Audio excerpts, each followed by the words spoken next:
Real Madrid is Real Madrid. আপনার ম্যাটারই করে না রিয়াল মাদ্রিদের কাছে যে আপনার এক্সজি কত, আপনার পজিশন কত, আপনার কতগুলো পাস আপনি দিয়েছেন, কতগুলো চান্স আপনি ক্রিয়েট করেছেন। কার্লো আনচেলত্তির ফুটবলটা হচ্ছে উইন বেস ফুটবল। আপনি রেজাল্ট নিয়ে আসতে পারছেন কিনা। কার্লো আনচেলত্তির এই ফুটবলে আপনার দেখবেন যে কোনো ম্যাচে যদি গোল না আসে তারা এমন কিছু গোল করে ফেলে অপোনেন্ট লিটারালি ফ্রাস্ট্রেটেড হয়ে যায়। এবং আজকেও সিমিলার জিনিসটা ঘটেছে, যেখানে সেভিয়া একদম শুরুতেই শেষ হয়ে গেছে প্রথম 20 মিনিটে।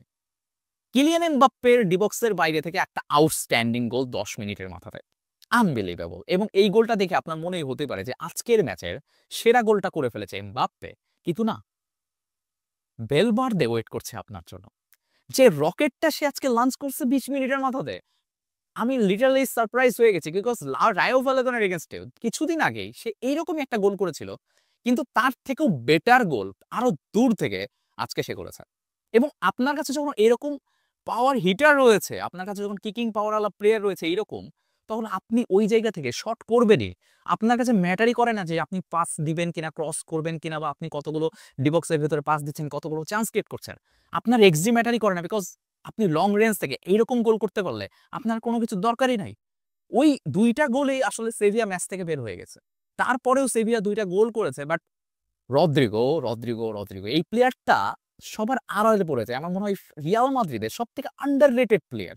এমবাপ্পে ভালো করলে এমবাপ্পের কথা শোনা যায়, এমবাপ্পে খারাপ করলে ক্রিটিসাইজ করা হয়, বাট মাথায়ও তোলা হয় তাকে খুব সহজেই।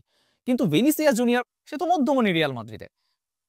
মেলিংহাম গোল করলে ডেফিনেটলি সেটা ভাইরাল হয়, সবাই কথা বলে সেটা নিয়ে। রদ্রিগো এই প্লেয়ারটাকে আপনি খেয়াল করে দেবেন, প্রতি ম্যাচেই গোল করতেছে, কিন্তু তাকে নিয়ে খুব একটা আলোচনা হয় না। সবসময় যেন একটু কনজারভেটিভ হয়ে থাকা হয়। আপনি ব্যালন ডিওর টপ 30 পর্যন্ত সে ছিল না, অথচ সে কিন্তু গোল করেছে। আপনি এই সিজনে তার স্ট্যাটস দেখেন, আউটস্ট্যান্ডিং, কিন্তু তাকে নিয়ে কথা হয় না।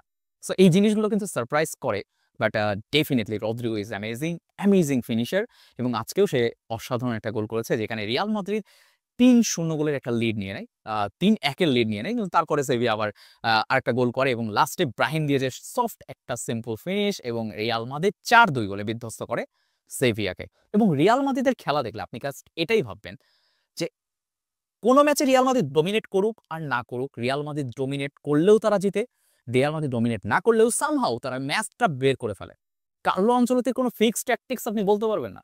অনেকে কার্লো আনচেলত্তিকে এই কারণে মাস্টারমাইন্ড বলতেও চায় না, যে কার্লো আনচেলত্তি মাস্টারমাইন্ড একজন কোচ, যে না তার কাছে তো কোনো ট্যাকটিক্স নাই। কিন্তু কার্লো আনচেলত্তি ট্যাকটিক্স একটাই, সেটা হচ্ছে রেজাল্ট বের করে আনো, রেজাল্ট ওরিয়েন্টেড ফুটবল।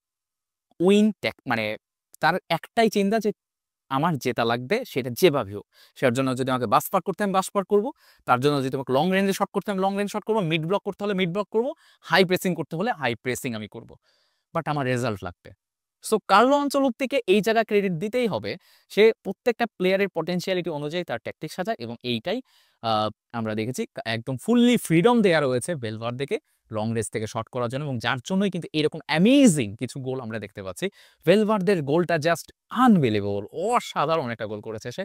সো আপনার কি মনে হয় আজকের ম্যাচটা কেমন লেগেছে আপনার রিয়াল মাদ্রিদের সেভিয়ার সাথে? সো ওভারঅল রিয়াল মাদ্রিদের পারফরমেন্স কেমন লেগেছে আপনাদের কমেন্টস করে জানাবেন। আর ফলো না করে থাকলে প্লিজ ফলো করে দিন। ধন্যবাদ।